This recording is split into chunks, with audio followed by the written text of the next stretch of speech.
اي واحد، اي شخص، اي متابع لكرة القدم ما شاف بداية ميسي، يا حبيبي هاي نصيحة من عندي، نصيحة إلك.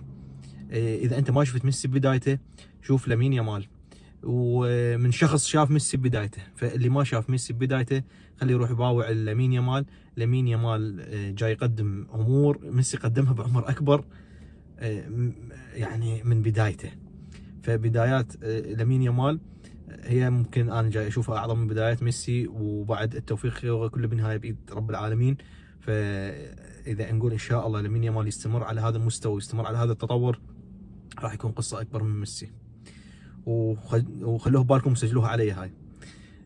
انا يعني كان ببالي هذا الحكي، ببالي هذا الكلام اريد احكيه من زمان، بس تجنبت انه احكيه الى ان اتابع بعد مستوى تطور لامين يامال من اول ما بدا، من اول ما لعب، والتصاعد